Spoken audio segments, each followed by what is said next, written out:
do dia a dia? Eu acho que fica mesmo mais distanciado do dia a dia. O senador é um representante do Estado, da unidade da federação, né? Uhum. E o deputado é um representante, vamos dizer, dos cidadãos, dos eleitores em cada estado. Bom, quem viveu o impeachment do Collor em 92, há de lembrar que o Collor foi julgado pelo Senado. Mas passaram-se já muitos anos e todo mundo tinha esquecido. Quando houve agora essa votação na Câmara, há 10 dias atrás, a maioria das pessoas ficou com a impressão que a coisa já estava resolvida, né? Só depois é que todo mundo se deu conta que teria que passar pelo Senado. Com algumas particularidades, que até eu tinha esquecido. Será o presidente do Supremo Tribunal Federal que comandará a sessão do Senado. Sim. Interessante isso, né? Isso dá o quê? Mais legitimidade? Eu acho que faz parte das regras de acordo com a Constituição, porque será um julgamento, não é um mero parecer, é um julgamento, né? Então, faz sentido que a sessão do julgamento seja presidida pelo presidente do Supremo Tribunal Federal. Sim. Pois é, os senadores eles vão analisar o mérito da denúncia contra a presidente Dilma, uma coisa que os nossos deputados não fizeram ainda. Isso não entrou ainda na pauta. Teriam que ter analisado um pouco, pelo menos, porque tinha um relatório. O motivo do impeachment na Câmara dos Deputados eram as pedaladas. Mas o relatório mesmo ficou tão vago e tão extenso que as tais pedaladas mal foram citadas. E no momento da votação, eu não sei, eu imagino que a maioria das pessoas assistiu, no momento da votação, da argumentação, as pessoas mal lembravam das pedaladas, né? Havia outras tantas. Deus, né? Família. Mas, professora, vamos entender aqui, o Senado ele tem um peso maior, assim, porque a presidente Dilma Rousseff, numa entrevista, quando perguntada... agora a questão vai para o Senado, como é que o governo vai lidar com os senadores? Da mesma forma que lidou com os deputados, né, tentando negociar cargos em troca de apoio, ela falou, não, no Senado a discussão é mais qualificada. Os senadores, eles têm um peso mais qualificado? Quer dizer, são políticos com mais experiência? Eu acho que não necessariamente. Eventualmente, sim. Você sabe que há trabalhos mostrando que em qualquer legislatura, em qualquer período, você encontra no Senado ex-governadores, ex-presidentes, por exemplo, o caso do Sarney, né? O Collor, né? Ex-presidentes. Então, eu diria que, em parte, é verdade. É uma composição mais experiente, se é mais qualificada, sim, eu não sei. Claro, depende de vários outros critérios. Mas é como se fosse uma gradação, assim, passa pela Câmara e depois passa pelo Senado? Então, é uma gradação. O Senado é a Câmara alta, a Câmara dos Deputados é a Câmara baixa. Nós temos esse modelo bicameral, como em vários outros países. E o que quer dizer exatamente a Câmara alta e a Câmara baixa, para entendermos aqui? É diretamente os representantes a Câmara baixa, a Câmara dos Deputados, são os representantes do povo, dos cidadãos, dos eleitores, e os senadores são representantes da unidade da federação. Mas que coisa estranha. É estranha. Como é que você representa uma unidade da federação e não os cidadãos? Tem uma proposta política que eu acho até interessante, mas eu acho com pouca chance de passar, que é simplesmente eliminar o Senado. Ficaria bem mais barato. A máquina política do parlamento brasileiro ficaria mais barata, né? De simplesmente eliminar o Senado. Claro que isso não vai passar nunca, né? Jamais eles aceitarão isso, né? É estranho. Porque o que é defender uma unidade da federação? Defender um Estado? O deputado também pode fazer isso, né? Mas é o quê? São temas, por exemplo, tem temas que são mais afeitos à Câmara e temas que são exclusivos do Senado? Então, se você detalhar e quiser fazer minúcias, você praticamente não vai encontrar diferenças. Se você tem, por exemplo, uma unidade da Petrobras decidindo se vai para Paraíba ou para o Ceará, por exemplo. Muito provavelmente você terá os deputados de cada um desses estados envolvidos para trazer a unidade da Petrobras e os senadores de cada um desses estados igualmente envolvidos, Sim. defendendo os interesses de cada Uhum. um dos estados. Sim. Então é difícil você examinar qual é Qual a função de cada um, né? O que nós sabemos com certeza é que agora é o momento de definição do Senado. O julgamento do impeachment. Bom, no que diz respeito ao processo de impeachment, fica muito claro o papel de cada um, né? Agora com certeza fica. Fica muito claro. Bom, vamos às perguntas aqui dos ouvintes. Bom, o Giovanni pergunta para que serve um senador, é isso que a senhora falou, né? É porque geralmente as votações, todas as matérias que passam pela Câmara necessariamente terão que ser referendadas pelo Senado? Uma parte sim, quando dizem respeito à mudança à Constituição, a projeto de emenda à Constituição, enfim, decisões que dizem respeito a não apenas a mudança à Constituição, mas, por exemplo, chamar um referendo, uma consulta popular, isso vai para a Câmara e vai para o Senado depois. Bom, a senhora citou aí a votação do impeachment na Câmara, né? Na verdade, a votação da admissibilidade do pedido de impeachment, e nós tivemos aquele desfile do voto dos deputados e fomos apresentados aos nossos deputados, coisa que nos surpreendeu e muito, né? Pelas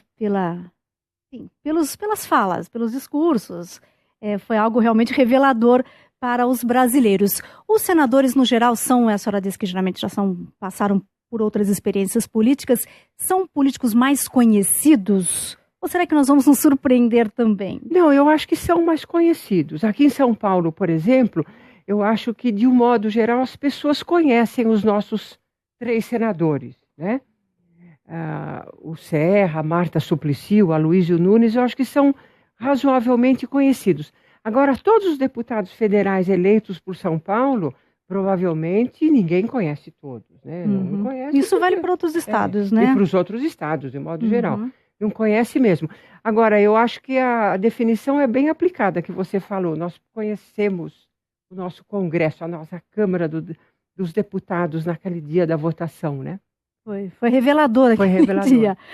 O professor o José Aparecido, ele pergunta o seguinte: se no cenário político os senadores têm mais autonomia para julgar, não importa quem seja, acho que ele está se referindo aqui no caso ao impeachment, né? Tem mais autonomia? Não, com certeza não é nem uma questão de autonomia, é uma questão de atribuição específica. Essa atribuição de julgar completamente, dizer se sim, ela vai ser impeachada ou não, é do Senado, é específico do Senado. A Câmara dos Deputados só votou e aprovou a aceitação, a admissibilidade do processo, né? No Senado, nós temos uma quantidade imensa de partidos representados, como temos na Câmara, que acho que são 28. Eu acho que são menos, que são menos, mas são razoavelmente... grande também. Razoavelmente numeroso também. E o Executivo estabelece com os senadores a mesma relação que costuma estabelecer com a Câmara, que é uma relação mais fisiológica, vamos dizer assim, de ocupação de eu cargos. acho que o fisiologismo está presente também, mas é tudo uma questão matemática. Os senadores são em menor número, né? Então a relação também é mais, digamos, mais específica. Eu não diria que é isenta de fisiologismo, que é isenta de interesses. Eu acho que há também. Bom, o Felipe Candiota diz o seguinte: o Senado nunca deveria se sobrepor à Câmara, apenas discutir problemas da federação, que é partilhada em estados. O Senado, em alguma medida, se sobrepõe à Câmara? Então, no nosso modelo bicameral, Câmara Baixa, Câmara Alta, sim, se sobrepõe em alguns momentos, como agora, por exemplo. Agora, por exemplo, o impeachment foi aceito por 367 deputados, né? Superou os 3/5 que eles precisavam. Digamos que por alguma razão não seja aprovado agora no Senado. Então seria uma decisão que iria colidiria com uma decisão da Câmara, né? De fato, ele se sobrepõe. Nesse sentido que ele está perguntando, sim, se sobrepõe, sim. No que diz respeito aqui a esse processo do impeachment, né? Mas nas decisões gerais da política... A Câmara funciona mais como um corpo. Para encaminhar tudo, a votação tem que ser, tem que vencer numericamente, tem que vencer, né? E o Senado, embora seja isso também, por ser menor número e por ser por estado, a composição, vamos dizer, a busca do consenso é diferente, ela é menos numerosa e mais bruta, talvez, mais identificada. Eu diria que é o relator. Diria que é o relator, mais do que o presidente. Porque o relator vai ouvir todas as arguições, todas as argumentações, todo mundo vai ter direito de defender o impeachment e de se contrapor ao impeachment, e o relator vai fazer um apanhado disso tudo e vai fazer uma espécie de resumo final. E é o parecer dele, é o relatório dele, o parecer dele que será votado na votação final. Não agora, porque a Câmara vai aprovar amanhã, a comissão é instalada. Essa comissão que foi escolhida, os 21 senadores com 21 suplentes. Né? Amanhã essa comissão será instalada. Logo, essa comissão vai votar pela admissibilidade, que também provavelmente, pelo que a gente está acompanhando na imprensa, isso será aprovado. Depois de algumas sessões, eu acho que são 10 sessões, haverá uma votação pelo impeachment ou não impeachment, que por maioria simples será aprovada. Então não é 2/3, não é 3/5, é a maioria simples. No plenário. No plenário. Depois de passar na comissão, 81 senadores. Aí a presidente será obrigada a se afastar. Então o Senado terá até 180 dias para analisar todo o processo, não apenas o relatório, não apenas o parecer, mas analisar documentos, inclusive, se quiser, e aí a votação final. Porque aí se instala mesmo um processo, com uma característica quase como acontece no judiciário. Isso. Ouve-se as partes, exatamente. Analisa os documentos. Exatamente. E aí precisará de 2/3. Pois é. Agora, fala-se que é um julgamento político-jurídico, né? Porque tem lá uma denúncia que tem na sua proposição embasamento legal, mas são políticos que estão julgando. Os senadores, assim como os deputados, eles têm conhecimento jurídico para fazer um julgamento, não considerando agora na minha pergunta o aspecto político, mas considerando o aspecto jurídico. Há embasamento? Não, provavelmente não. Alguns poucos são advogados, e mesmo os que são advogados, provavelmente não são iniciados. Eu acho que a questão é o seguinte, é o que você falou, é um julgamento político e jurídico, jurídico e político, as duas coisas. Em determinado momento é enfatizado mais um lado, ou em outro momento enfatizado o outro lado. Mas, de qualquer maneira, o filtro é político. O filtro final é político, sabe? Não tem outro jeito. Como assim, o filtro professora? É político. Porque se por acaso alguém escreveu isso, eu acho que foi um dos membros do Supremo Tribunal. Se por alguma razão for decidido que razão de impeachment é o presidente usar uma roupa vermelha, se isso for decidido, então isso foi decidido. É uma questão de decisão política. É uma questão de... porque, por exemplo, o crime de responsabilidade inclui quebra de decoro. Aí o que entra em quebra de decoro ficaria a critério político dos parlamentares. É super relativo. É super relativo. Então, é o que eu disse para você, o filtro é político. Sim. Se você perguntar para quem está defendendo o impeachment, a pessoa evoca todos os aspectos jurídicos e, afinal, e colocará lá aspectos que não foram tratados pela Câmara e não estão no processo de impeachment. Sabe que o crescimento econômico é pífio não, agora o PIB inclusive é negativo, que a Operação Lava Jato, que não sei o quê. A Operação Lava Jato não faz parte disso. O que está sendo julgado, o que foi julgado pela Câmara e será julgado pelo Senado, são as pedaladas fiscais. Do ponto de vista jurídico. Mas do ponto de vista político, então, eles vão levar em consideração o conjunto da OP. Tudo isso que eu estou falando para você, inclusive a Operação Lava Jato. Inclusive o fato dela ter convidado o Lula para ser chefe do gabinete civil dela que eles atribuem a ela uma intenção de blindar o Lula, etc. Tudo isso não tem a ver com o processo de impeachment. Isso é uma outra coisa. Do jeito que que foi para a Câmara dos Deputados e está indo para o Senado. Mas provavelmente todos esses aspectos aparecerão sim. Agora, professora Roseli Coelho, os senadores são sensíveis às manifestações, à preocupação com o que o eleitor vai achar em relação às suas decisões, na mesma medida em que os deputados? Eu acho que sim, são também, né? Mas a gente está vivendo um momento muito especial nos últimos tempos. A gente viu que na véspera do impeachment, da votação na Câmara dos Deputados, havia uma enorme manifestação de gente contra o impeachment e havia uma manifestação razoável também de pessoas favoráveis ao impeachment. Mas isso não chega mais. Eu acho que eles conseguiram se blindar, se colocar numa ilha de proteção.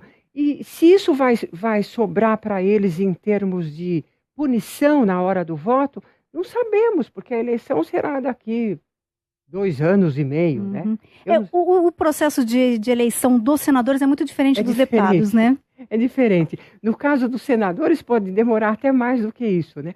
O Senado troca 1/3 dos seus lugares cada 4 anos e troca 2/3 dos seus lugares a cada 4 anos. Gente, que coisa mais maluca. Mais maluca. Isso quer dizer que um senador fica 8 anos. 8 anos, né? Então, por exemplo, falando aqui de São Paulo, né? Na última eleição, trocamos só 1/3. Então, era eleição para eleger um senador. Os candidatos, havia outros, mas os mais competitivos eram o Eduardo Suplicy e o Serra. O Suplicy não foi eleito, o Serra entrou.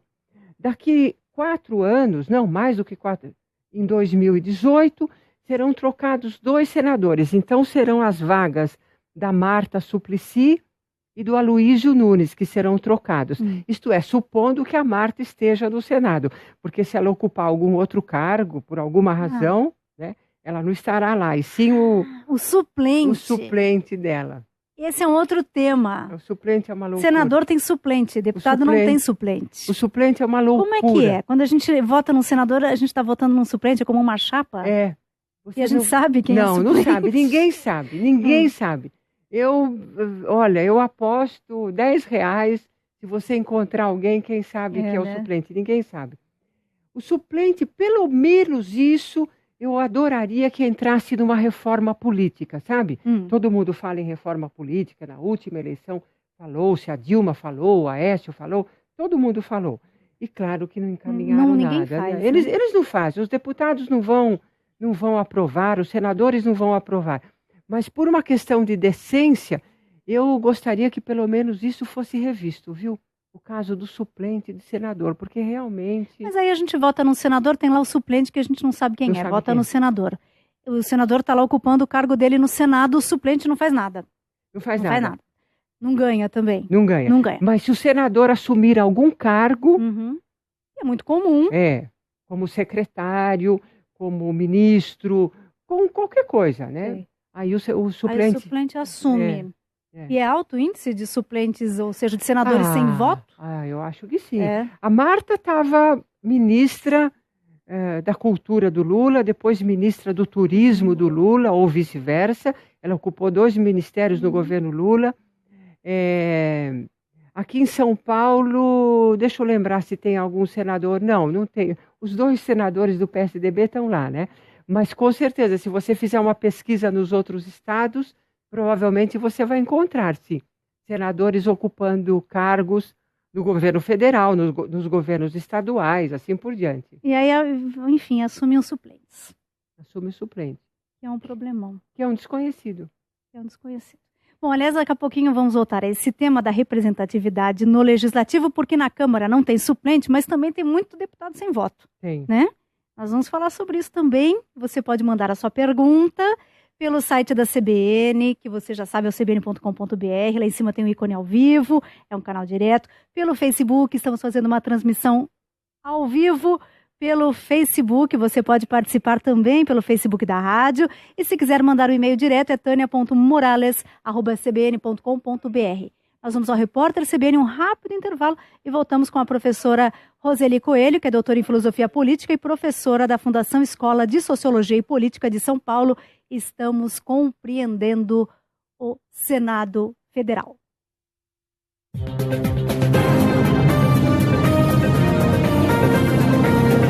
Repórter CBN. Oferecimento Bradesco Seguros. No esporte e na vida, a regra é a mesma. Preparação é melhor ter.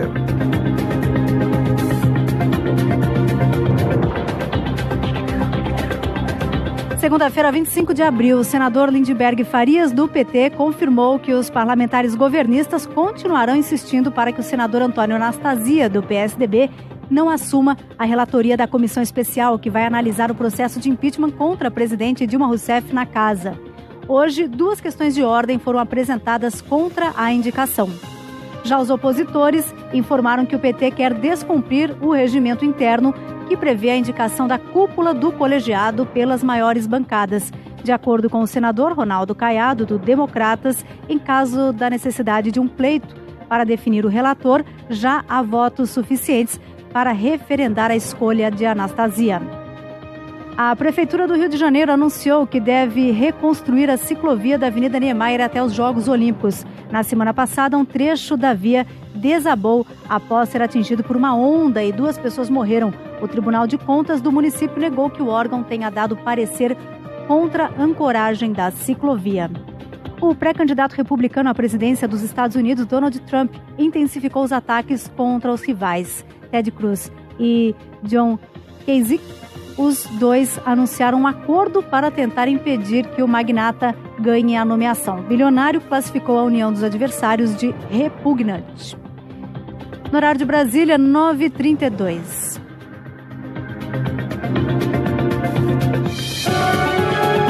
Repórter CBN. As principais notícias do dia a cada meia hora. CBN Noite Total.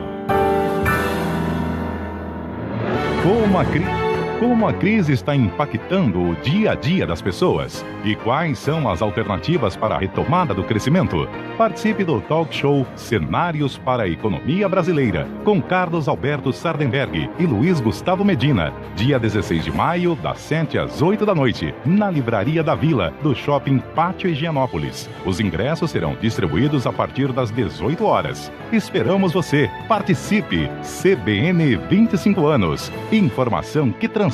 Oferecimento Engetron No Breaks, que garantem a sua energia. Acesse engetron.com.br. Banco Original, você é original, esse banco é seu. E o Mint Seguros, a qualidade que você já conhece nos planos de saúde, agora também em seguro de vida em grupo e seguro viagem.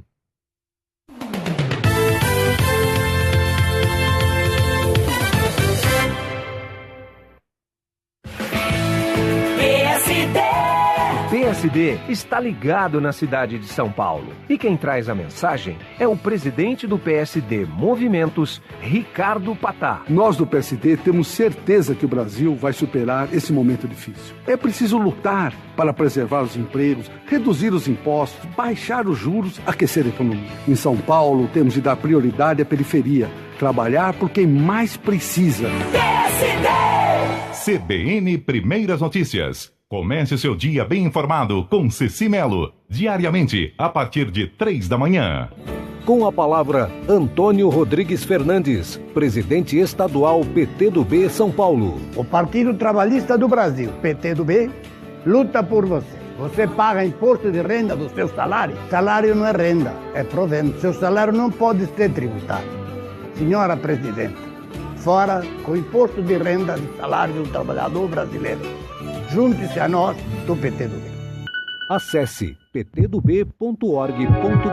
4 em Campo, de segunda a sexta, a partir de 8 da noite. PSD! Nos momentos de crise é que aparecem os grandes líderes. Vereador Andréa Matarazzo. O Brasil precisa e quer mudanças para superar o quanto antes essas dificuldades que estamos vivendo. E para isso é preciso estimular pessoas de bem participarem do processo político, inclusive em São Paulo, que tem muito que melhorar. Eu tenho certeza que uma nova cidade é possível. Venha com a gente fazer essa mudança acontecer de verdade. PSD! Saúde em Foco, com Luiz Fernando Correia. Em 3 edições diárias, dicas para uma vida mais saudável e as últimas descobertas da medicina.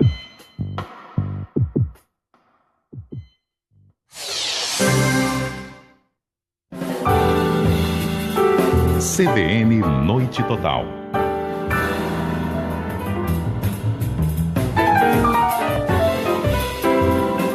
Vamos ao Rio de Janeiro, temos informações com o Gabriel Saboia. Gabriel? Boa noite, Tânia. O governo do estado deve pagar imediatamente o salário de março dos aposentados e pensionistas que ainda não receberam. A decisão foi tomada nesta segunda-feira pelos desembargadores do órgão especial do Tribunal de Justiça do Rio por 21 votos a 2. Com isso, fica suspenso liminarmente o decreto estadual que adiou para até o dia 12 de maio o pagamento dos inativos que recebem acima de R$2.000 mensais. O tribunal argumentou que a medida fere a dignidade de quem ficou sem seus vencimentos. A Justiça também obrigou o Estado a voltar a cumprir o calendário antigo de pagamentos, com os valores sendo depositados até o 10º dia útil do mês. Quem não recebeu na data correta este mês deverá ter os valores corrigidos. Após o julgamento, o governo garantiu que vai cumprir a decisão, mas o valor será retirado do Fundo para Financiamento de Programas Sociais e Obras, que tem proibição legal de ser usado para pagar pessoal. A decisão representou, enfim, uma boa notícia para pessoas como o policial aposentado Flávio Araújo. Com a esposa doente, ele já não sabia mais o que fazer para pagar as dívidas. É problemático, porque a gente tem dívida para pagar, tem remédio para comprar. Eu tenho minha esposa que é doente, depende de remédio. Ela teve um AVC há um tempo atrás, ainda paga o remédio para ela. E a gente fica nessa situação, né? As coisas que a gente tinha em casa, a alimentação, a nossa vai acabando. E a gente precisa repor. Vai repor o quê? Mesmo afirmando que vai cumprir a decisão, o Estado ainda pode recorrer a órgãos superiores. Mas se não pagar, o governador pode ser enquadrado em crime de responsabilidade. Ainda nesta segunda-feira, a Alerj foi palco de 2 atos contra o atraso nos salários. Um de servidores da Secretaria de Administração Penitenciária e outro de representantes do Movimento Unificado dos Servidores Públicos Estaduais, o MUSP, que arrecadaram alimentos e remédios para os aposentados e pensionistas que não receberam os seus salários. Tânia? Ok, muito obrigada, Gabriel Saboia. E nós voltamos com a nossa convidada, a professora Roseli Coelho, que é doutora em Filosofia Política, professora da Fundação Escola de Sociologia e Política de São Paulo. Nós estamos falando sobre o Senado. Afinal de contas, agora o foco do noticiário, o foco dos brasileiros, está voltado ao Senado. O que, aliás, é pouco comum, né? Porque normalmente a gente fala muito da Câmara, das decisões na Câmara. O Senado sempre fica, assim, mais escondido. Agora não. Agora o Senado está no foco dos acontecimentos. Nós falávamos aqui com a professora Roseli sobre o suplente de senador, que é uma espécie de uma aberração, né? Eu acho. E você vota no senador, tem um suplente, se o senador se ausenta, o suplente assume que você não faz a menor ideia de quem seja. E aí nós falávamos uma quantidade expressiva aí de senadores sem voto. Mas, na Câmara, por um outro processo que não é o da suplência, também tem muito deputado sem voto, né, né, professora? Muitos deputados estão lá porque o partido deles alcançaram a cota mínima necessária. Por exemplo, em São Paulo são 150 mil votos, em outros estados muda, eventualmente menos, tal. E não porque eles pessoalmente conseguiram o número suficiente de votos. Eu acho que um caso bem ilustrativo foi o do Tiririca, que teve uma enormidade de votos e carregou junto 2 ou 3 deputados na primeira eleição, na outra eleição, inclusive alguns que tinham 2.000 votos. Né? Agora também ele foi muito bem votado, embora tenha sido menos votado agora, né? O caso do Tiririca. enfim, esses casos de pessoas muito conhecidas, celebridades que por alguma razão são muito bem votadas. Puxa voto e elege um pessoal que não teria porque votos. aí vai para a cota do partido, vai para o pacote do partido ou da coalizão de partidos. E a senhora acha isso democrático ou é um problema? Eu acho que é um dos problemas da democracia, sabe? O pessoal que estuda especificamente isso aponta muito essa questão, que eles chamam de déficit de representatividade. Sabe? Enfim, mecanismos impuros acabam se impondo entre o seu voto, a sua escolha, enfim. Agora, por outro lado, se tivéssemos partidos mais fortes e ao você votar num deputado ou num senador daquele partido, você estaria votando na política programática? Fica até parece piada, né? Teoricamente sim, né? Mas eu acho que as coisas não são assim. No Brasil, com certeza. E, para falar a verdade, eu acho que na maioria dos países também não é, sabe? Também não é. Sempre há uma espécie de distância entre o representante e o representado. Tem um autor que a gente da filosofia política, das ciências sociais, lê e gosta muito, que é o Jean-Jacques Rousseau, que escrevendo lá em 1750, ele era favorável à democracia direta. Ele dizia, democracia de fato é todo mundo na praça votando imediatamente ali na hora. Se você cidadão elege um representante, você está perdido. Você jogou fora a sua porção individual de soberania. Ele nunca vai fazer o que você gostaria que ele fizesse. Esse é o dilema da representatividade. Por outro lado, também fazer uma democracia direta no Brasil seria eu acho inviável. Tem o pessoal que trabalha com internet, que acha que já seria possível. Eu tenho a impressão que, de qualquer maneira, haveria uma distância. Sabe? Uma vez eleito o representante e trabalhando administrativamente, conhecendo todos os meandros da burocracia, as possibilidades, né, da burocracia, isso é uma enorme distância do cidadão. Nós não conhecemos, né? Pois a gente não conhece o regimento, né? Quem conhece sempre... São eles, né? Ganha na frente, passa na frente. Aliás, se você prestar atenção, uma das explicações da eficiência do Eduardo Cunha em encaminhar o impeachment, o processo tão rápido e tão eficiente, e entregar do jeito que ele entregou, é porque ele é um grande conhecedor dos meandros e, segundo consta, um grande estudioso das regras. Então, sabe, ele faz uso delas. Né?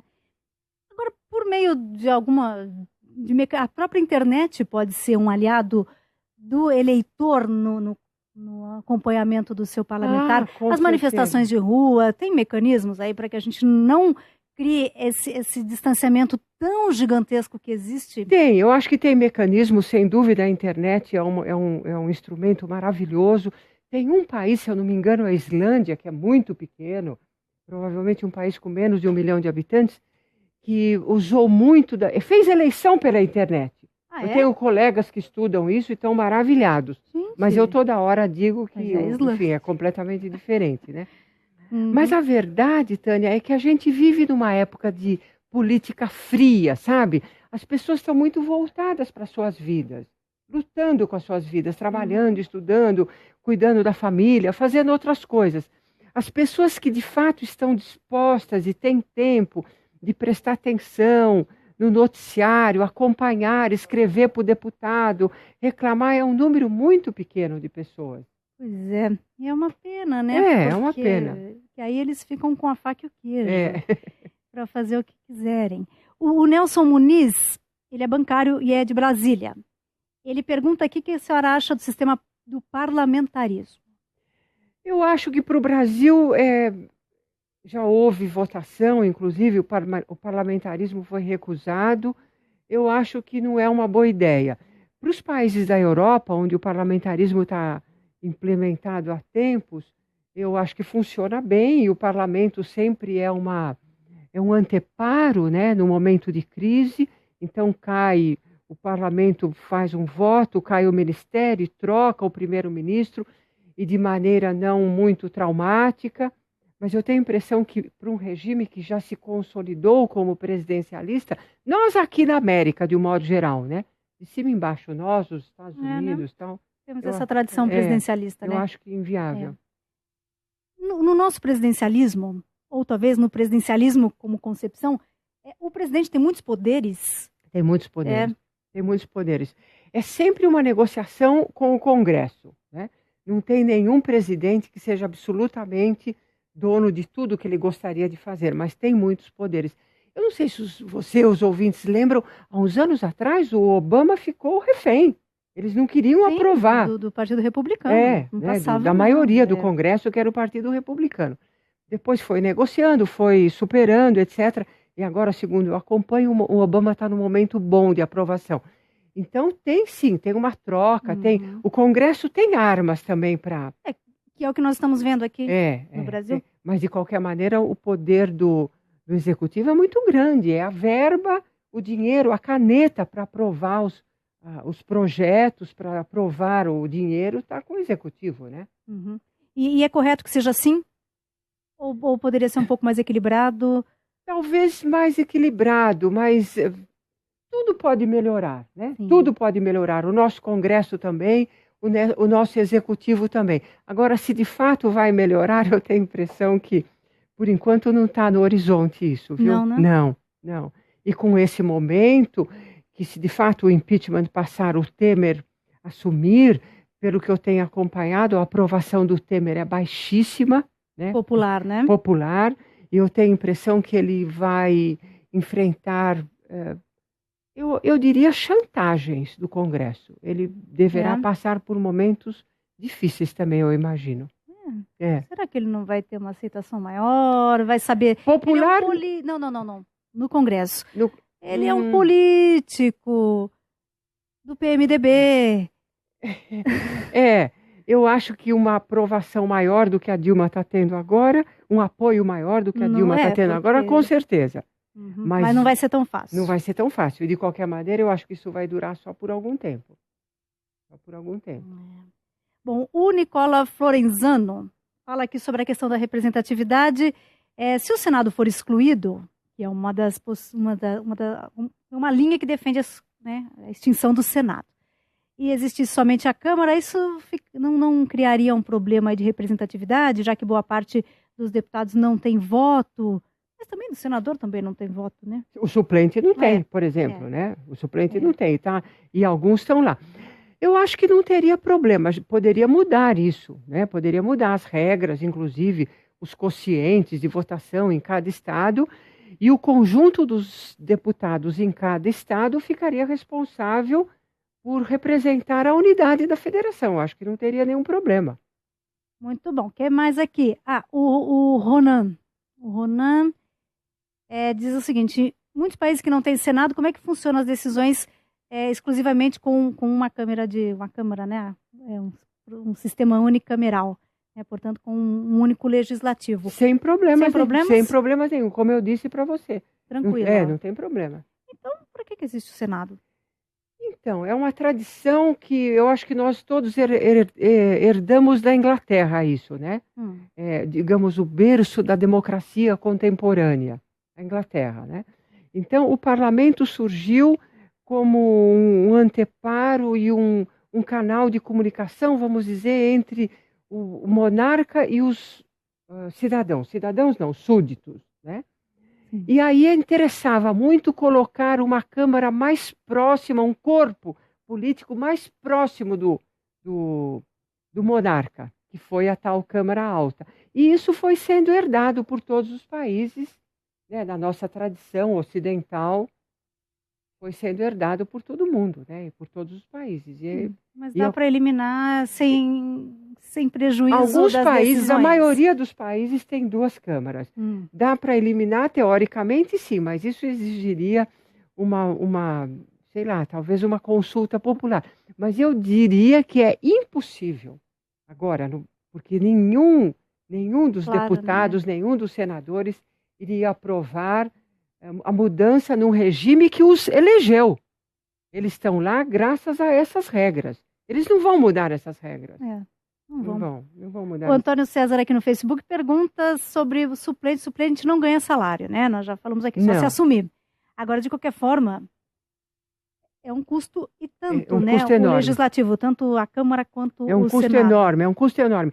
Se você levar em consideração salários, direitos trabalhistas, verbas de gabinete, número de funcionários, dinheiro para o correio, para a gasolina, para as viagens, as aposentadorias que eles têm, depois de 2 mandatos, têm direito a uma aposentadoria integral, um plano O senador, o deputado também? Deputado também. Depois de 2 mandatos? Depois de 2 mandatos. Aposenta? Aposenta. Que maravilha! Um plano de saúde de primeira. Tudo isso custa uma montanha de dinheiro, E se a gente levar em consideração o funcionamento da máquina, da estrutura, sabe, o prédio, os funcionários, o funcionamento da estrutura do Senado. E esses dias havia uma reportagem dando conta que alguns dos super salários que existem na República Brasileira, parece que existem, sei lá, 30, 50 pessoas que ganham 400 mil reais. Sendo que tem um teto, né? Que é o salário do ministro do Supremo. Já disse né? adeus ao teto há muito tempo. Alguns deles são funcionários administrativos do Senado e da Câmara. Que aí vão acumulando gratificações, isso e aquilo. E entram na justiça pelo direito, né? Pelo direito adquirido. E tudo isso... Mas aí também, professora, é meio perigoso também a gente começar a desmoralizar muito o legislativo, não é? Não. E dizer que a moralizar, você diz? Não, eu digo desmoralizar no sentido assim de desqualificar, embora, claro, temos problemas seríssimos, mas dizer que não é necessário, que é muito caro, isso é perigoso? Eu acho que não seria desmoralizar, eu acho que seria dar um pouco de banho de realidade neles. Mas é porque tornar mais barato, mais compatível? Eu acho que sim. Tornar o salário uma média do salário menor, talvez. Tem um ditado nos Estados Unidos que diz o seguinte, nós, os cínicos, né? Nós temos o melhor congresso que o dinheiro pode comprar. Eu diria, enfim, correndo o risco de ser sarcástica, mas vá lá, que aqui no Brasil nós não temos o melhor congresso que o dinheiro pode comprar. Com tudo isso que custa, eu acho que a gente poderia ter um congresso melhor. Né? Será que é um dos mais caros, assim? Eu acho que sim. Eu acho que sim. Eu acho que sim. Acompanhando pelo Facebook uma moça da Suécia, tá certo que é na Suécia, mas enfim, né? Comparando os salários de parlamentares e salários de juízes, é uma vergonha no Brasil. É uma vergonha. Muito mais alto. E os outros benefícios, as aposentadorias, é uma vergonha. Ele vira uma casta. Eles são, né, uma casta. O Silveira pergunta aqui para a professora Roseli Coelho, que diz ele aqui, não dá para você governar com 30 partidos, cada um querendo alguma coisa e tal. Essa quantidade excessiva de partido é um problema? É um problema. O que deveria passar era uma reforma política. Mas ninguém conseguiu passar. A Câmara votou e aprovou, o Congresso aprovou, acho que há uns 10 anos atrás, uma diminuição, uma espécie de exclusão dos partidos muito pequenos. Eles entraram no Supremo e ganharam o direito de continuar existindo.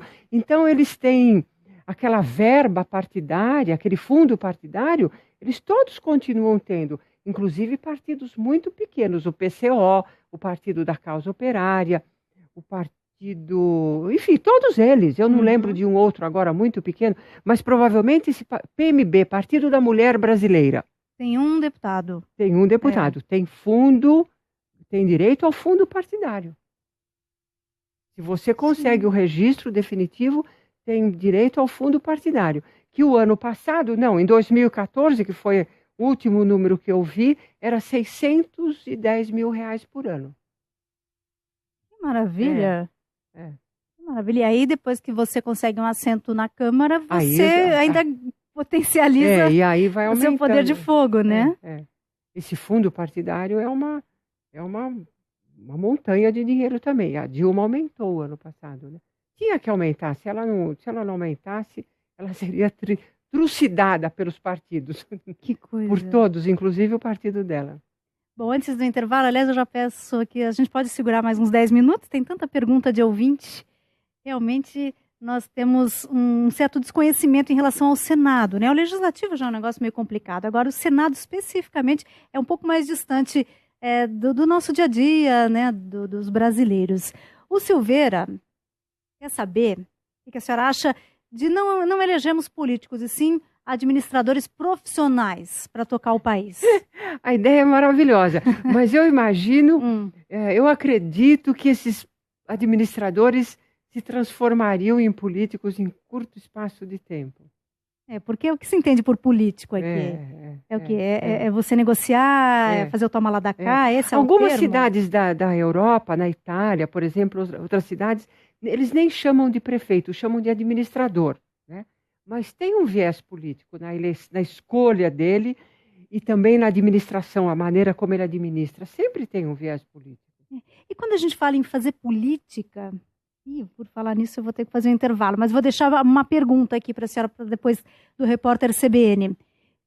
Quando a gente fala em fazer política, que fala, a presidente Dilma não foi capaz de manter a sua base política na Câmara, especialmente, né? Tanto que sofreu derrotas, uma atrás da outra, não conseguiu emplacar o presidente da Câmara, enfrentou Eduardo Cunha, pagou caro por isso.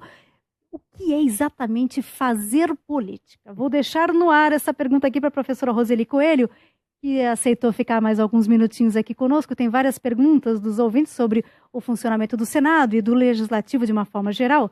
Nós vamos a um rápido intervalo, repórter CBN, e voltamos com a nossa conversa aqui com a professora, doutora em Filosofia Política, professora Roseli Coelho. Ela é da Fundação Escola de Sociologia e Política de São Paulo. Aproveite e mande sua pergunta. CBN Noite Total. Com a palavra, Dr. Osvaldo, PTdoB Ilhabela. Cada cidade tem suas necessidades. Pessoas sérias e com propósito devem beneficiar a população em primeiro lugar. Este é o objetivo do PTdoB. Vamos melhorar a moradia e as condições de vida de todos. Assim, sabemos que a cidade será bem melhor. Junte-se a nós do PTdoB e vamos fazer o que precisa ser feito. Conheça as propostas do PTdoB. Filie-se. Acesse ptdob.org.br. CBN Esportes, com Carlos Eduardo Éboli. Todo domingo, a partir de 9 da manhã. O PSD está ligado em São Paulo. Vereador José Pólice Neto. Pensar uma nova cidade, tomar iniciativas que mudem nossa realidade. É assim que a gente muda o Brasil. Onde muito só vem asfalto, um viaduto para os carros, nós vemos um parque de lazer, esporte e cultura. Foi assim com o Parque Minhocão. Há mais de 6 anos, abrimos mão do carro oficial para utilizar somente transporte coletivo, carona e bicicleta. Venha com a gente. PSD!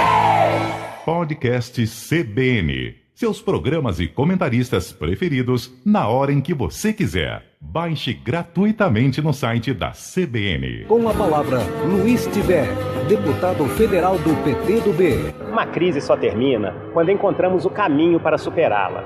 O momento é de união em prol do Brasil.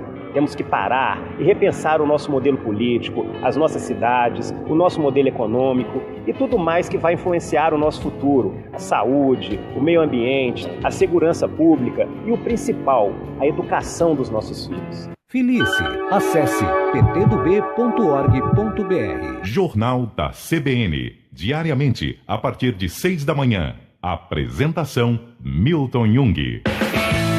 PSD! O PSD está ligado em São Paulo. Vereadora Edir Salles.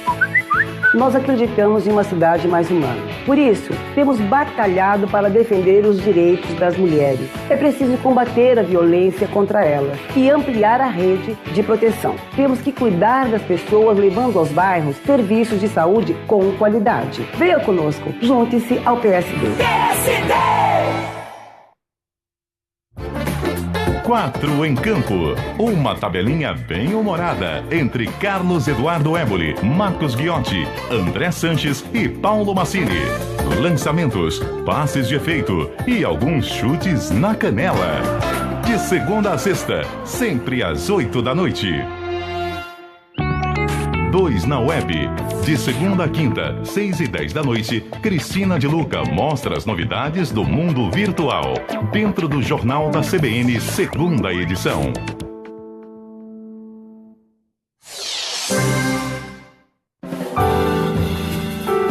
CBN Noite Total.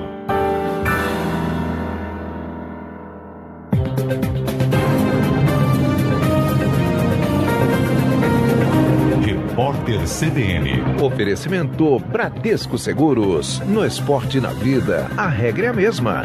Preparação é melhor ter. Segunda-feira, 25 de abril, o presidente da Comissão Especial do Processo de Impeachment contra a presidente Dilma Rousseff no Senado, Raimundo Lira, afirmou que não pretende antecipar o prazo para a apresentação do parecer. Após a escolha, o relator terá 10 dias úteis para divulgar o documento. Diversas cidades do Rio Grande do Sul registraram estragos após o temporal de domingo. Em São Miguel das Missões, na região noroeste, cerca de 120 casas, um hospital, um museu e a sede do Centro de Tradições Gaúchas foram danificadas. Ao menos 8 pessoas ficaram feridas no município. Já em Campina das Missões, também no noroeste do estado, o rio transbordou e arrastou um imóvel, matando o proprietário da casa. Uma juíza da primeira vara da infância e da juventude de Teresina recebeu uma denúncia do Conselho Tutelar de que mais de 20 crianças teriam sido submetidas a torturas durante rituais em um salão de umbanda na cidade de Timon, no Maranhão. Os casos foram revelados após uma menina de 10 anos ser internada. A vítima apresentou sintomas de intoxicação e cicatrizes em formato de cruz. As filhas da dona do local negaram a existência de qualquer tipo de tortura nos rituais realizados. A Organização das Nações Unidas informou que o teste com um míssil balístico lançado por um submarino da Coreia do Norte é extremamente perturbador. A ONU ainda solicitou que Pyongyang encerre qualquer provocação adicional. As autoridades norte-coreanas afirmaram que o teste realizado no sábado foi um grande sucesso. No horário de Brasília, 10h02. Repórter CBN.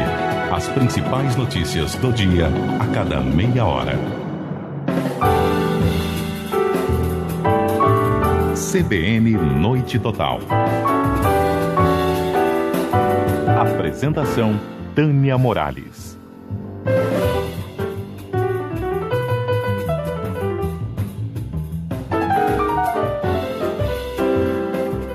Voltamos com a nossa entrevistada convidada aqui no estúdio, Roseli Coelho, doutora em Filosofia Política, professora da Fundação Escola de Sociologia e Política de São Paulo. Caminhamos para os minutos finais da nossa conversa.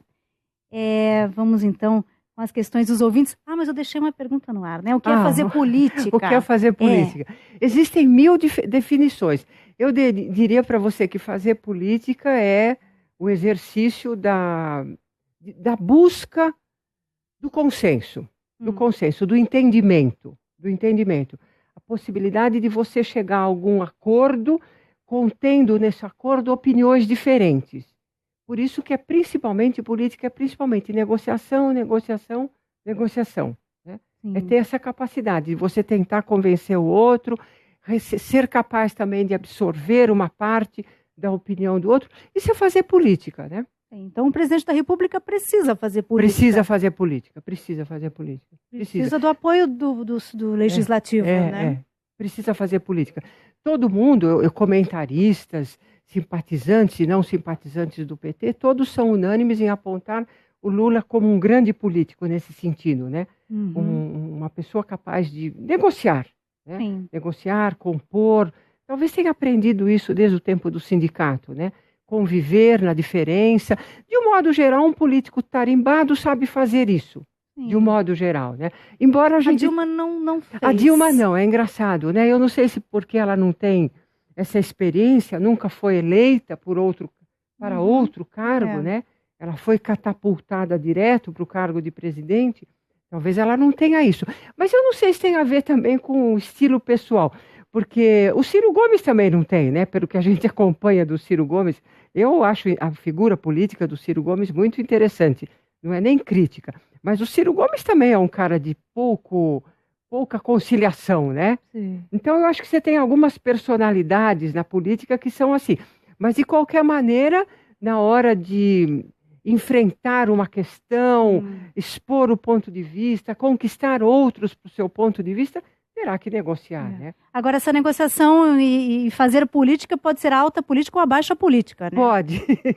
E eu diria para você que provavelmente as duas coisas estão misturadas, né? Ou seja, a presidente, a Dilma, qualquer presidente, na hora de negociar, negocia também recursos que ela, como presidente, tem acesso.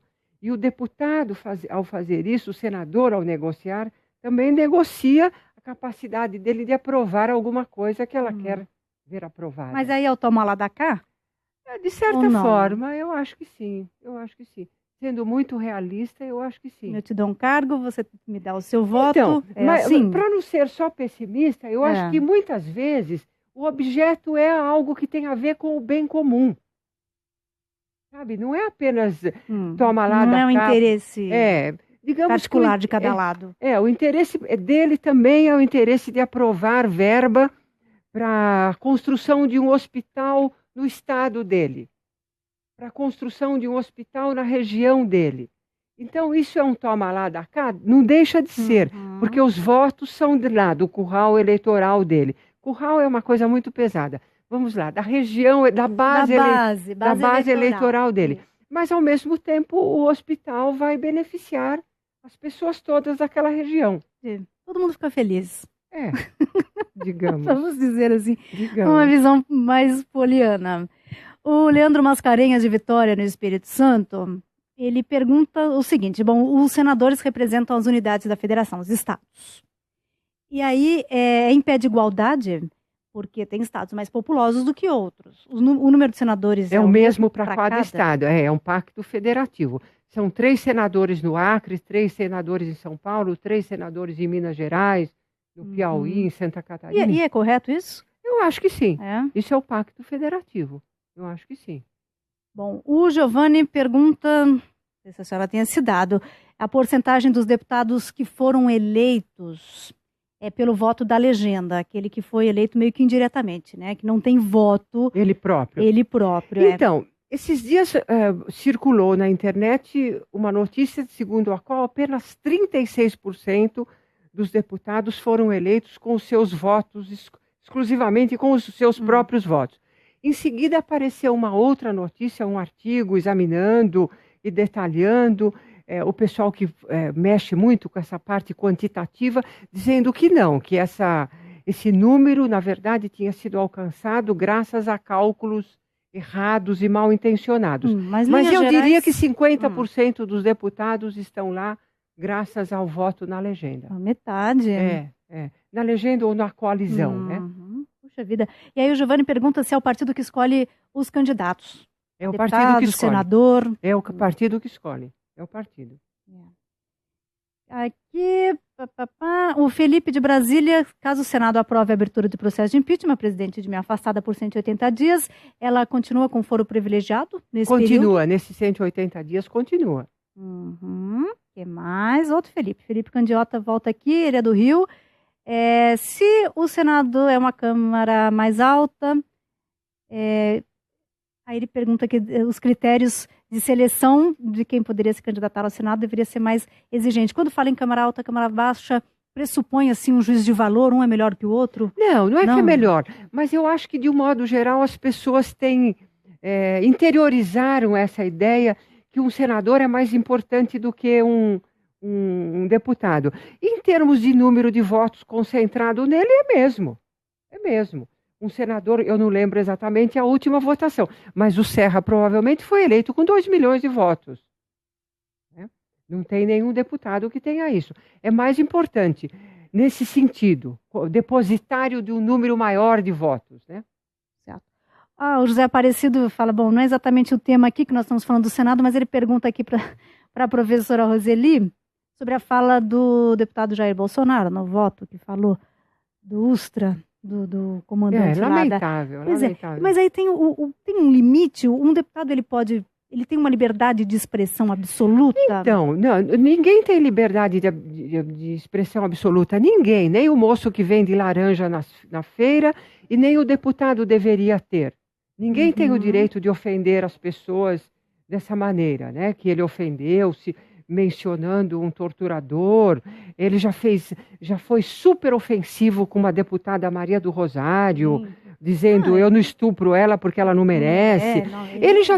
Eu imagino que já haveria motivos para entrar com processo e caçá-lo por falta de decoro parlamentar. Ele é um cara indigno de estar lá no parlamento, independentemente da coloração ideológica de cada um. Eu imagino que, inclusive, as pessoas conservadoras e tal não devem se sentir felizes com uma representação desse tipo. É lamentável, é lamentável. Bom, o Felipe pergunta se, em vez de extinguir o Senado, por exemplo, reduzir a quantidade tanto de deputados quanto de senadores. Eu acho que, do ponto de vista, vamos dizer, de um ideal colocado ali na frente, eu apoiaria também. Agora, do ponto de vista prático, aquilo que nós conversamos antes, eles não vão aprovar nada disso, jamais. Né? Não. E quando a gente fala em reforma política, tem tantas possibilidades. O que seria uma reforma política eficiente? Uma reforma política eficiente, você pode se inspirar nas várias ONGs boas, bem intencionadas que tem por aí e que colocaram nos seus sites. O Voto Consciente, a Transparência Brasil. Então tem um cardápio. Sabe, voto distrital misto, fim do suplente para o Senado, algumas propõem o voto facultativo, o fim do... Enfim, você tem um cardápio que é só você escolher. O problema não é esse, o problema é que não passa. Não, nada disso passa, eles não vão passar. Não, por quê? Porque eles foram eleitos por essas regras. Sim. Eles não vão jamais, eu acho, né? Eles não vão jamais mudar as regras que os elegeram. Agora, quem elegeu somos nós, né? Somos nós. O Carlos Velasco até fala assim, bom, a democracia tem que ser exercida por cada cidadão e tal. E nós estamos aqui falando mal dos nossos parlamentares em alguma medida, né? Não deixa de ser. Mas não vamos desconsiderar que eles foram eleitos. Por quê? O que acontece? Porque depois que a gente elege é que cai a ficha, que não era exatamente isso. Eu acho que a escolha do voto é um processo muito pouco estudado. Na verdade, eu acho que é meio um mistério. Como uma pessoa decide o voto, né? Em alguns casos, você pode até especular e atinar com a razão.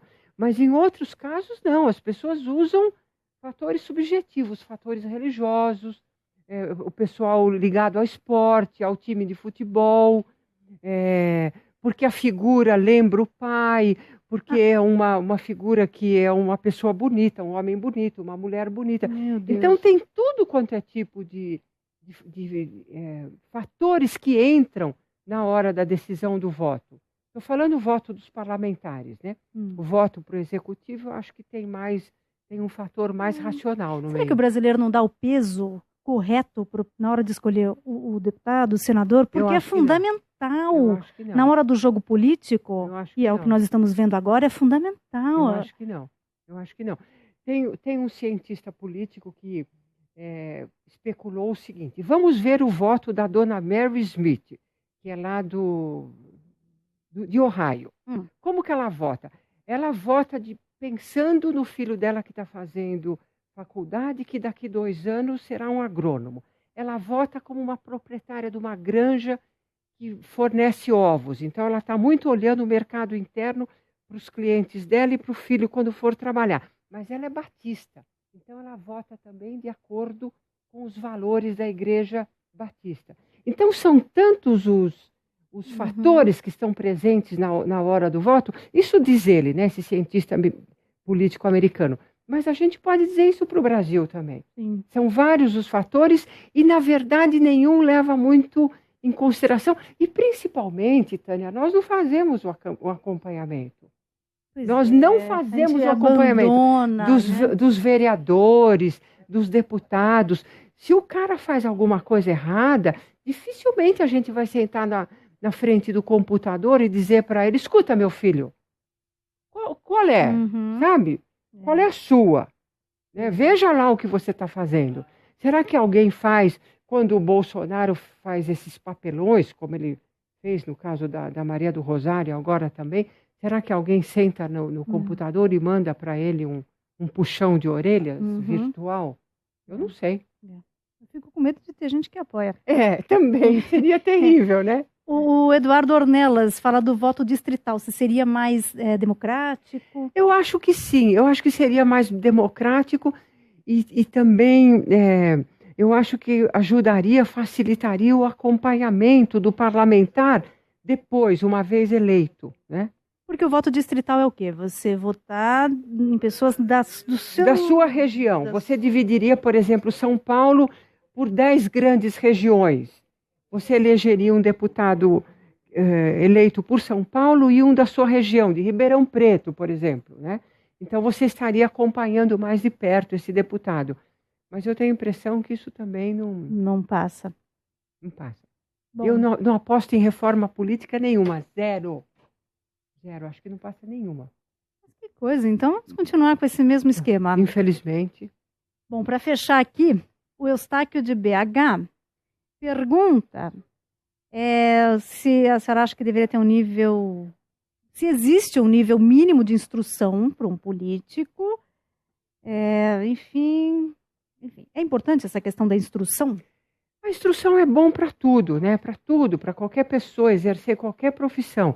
E seria desejável, sim, que um político tivesse um nível mínimo. Mas, por outro lado, eu acho que, inclusive, a Constituição proíbe que se exija que o cara tenha segundo grau completo ou faculdade completa. Eu acho que, inclusive... Não pode ser analfabeto, né? Não pode ser analfabeto, mas não pode exigir que ele tenha terminado o primeiro grau, o segundo grau. Agora, não deveria existir, assim, não digo um curso, mas algumas bases mínimas para uma pessoa que queira ser político, alguns conhecimentos mínimos, cursinho. Inclusive, os partidos políticos poderiam se encarregar de fazer isso, né? Mas eu tenho a impressão que não. Eu tenho a impressão que isso não... Eu acho que num partido com uma vida partidária muito dinâmica, isso até pode acontecer por conta das reuniões, da militância, né? Mas o objetivo não é especificamente dar cultura política, né? Não sei, eu acho que... Mas poderia, né? Os partidos políticos poderiam oferecer cursos de educação política, né? Aliás, os partidos precisariam se abrir um pouco mais para a sociedade, né? Eles ficam fechados no umbigo deles. Abrir mais para a sociedade. Isso é pauta para uma outra conversa. Mas nos Estados Unidos, um republicano pode votar quando o Partido Democrata está escolhendo o seu candidato e vice-versa, né? É uma loucura aquele sistema deles, né? Aqui eu acho que não funcionaria. Enfim, vamos evoluindo devagarzinho, ou não? Vamos. Né? Preservando a nossa democracia, eu espero. Que ela saia intacta de tudo isso. Professora, muito obrigada, viu? Foi uma Eu aula. Que agradeço pelo convite, agradeço você e os seus ouvintes. Agradeço também aos ouvintes que mandaram suas perguntas, que participaram aqui com a professora Roseli Coelho, doutora em Filosofia Política, professora da Fundação Escola de Sociologia e Política de São Paulo. Muito obrigada. Estamos encerrando, então, a transmissão ao vivo pelo Facebook.